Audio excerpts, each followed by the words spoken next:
Hi friends, welcome to Zeenat's world. இன்றைக்கி நம்ம சேனலில் ஒரு சிம்பிளான ரெசிபி தான் பார்க்க போகிறோம். அதுதான் சொரக்காய் சாதம். இது எப்படி ஈஸியாக டேஸ்ட்டாக பண்ணுறதுன்னு பார்ப்போம். இப்போ நான் இங்கே குக்கரில் ஒரு 2 ஸ்பூன் எண்ணெய் விட்டுக்கிறேன். எண்ணெய் நல்லா காஞ்ச ஒன்று கடுகு, உளுந்து, சோம்பு 3மே ஒரு ஸ்பூன் போட்டுக்கலாம்.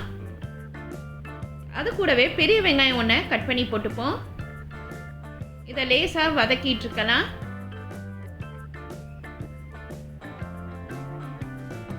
கருவேப்பிலை கொஞ்சம் போட்டுக்கலாம். பெரிய தக்காளி ஒன்று கட் பண்ணி அதையும் போட்டுருங்க. இப்போ இது எல்லாத்தையும் சேர்த்து நம்ம நல்லா வதக்கிடுவோம். இப்போ இது வதங்கிட்டு இருக்கையிலேயே இஞ்சி பூண்டு பேஸ்ட் 1 ஸ்பூன் போட்டுப்போம். இப்போ இதெல்லாம் சேர்ந்து நல்லா வதங்கட்டும்.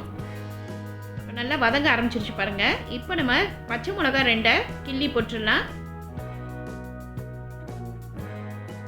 கட் பண்ணி வச்சுருக்கிற இந்த சொரக்காயை இதில் போட்டுடலாம். இதையும் நம்ம நல்லா கிளறி விட்டுருவோம். இப்போ நம்ம அதில் மஞ்சத்தூள் 1 ஸ்பூன், சாம்பார் பொடி ஆச்சியோ இல்லை சக்தியோ எதுனாலும் பரவாயில்ல, அது 1 ஸ்பூன் போட்டுக்கோங்க. இப்போ இது எல்லாத்தையும் சேர்ந்து நம்ம நல்லா மிக்ஸ் பண்ணிக்கலாம். உப்பு தேவையான அளவு போட்டுப்போம். இப்போ நம்ம வடித்த சாதம் இருக்குது பாருங்கள், அதை உங்களுக்கு தேவையான அளவு போட்டுக்கோங்க. தண்ணி கொஞ்சமாக ஊற்றினா போதும். நம்ம சாதம் நம்ம வடிச்சிட்டனால சீக்கிரமாகவே நல்லா வெந்துடும். நல்ல கொலைய சாப்பாடு சூப்பராக இருக்கும். இப்போ நம்ம குக்கரை வச்சு ஒரு 3 விசில் வச்சு எடுத்துடலாம்.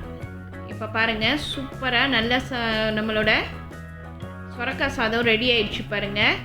ஃபைனலாக லேசாக நெய் விட்டுக்கோங்க, சூப்பராக இருக்கும். இதுக்கு நம்ம அப்பளம், உருளைக்கிழங்கெல்லாம் தொட்டு சாப்பிட்டோன்னா அவ்வளோ டேஸ்ட்டாக இருக்கும். 10 நிமிஷத்தில் இந்த சொரக்காய் சாதம் பண்ணிடலாம்.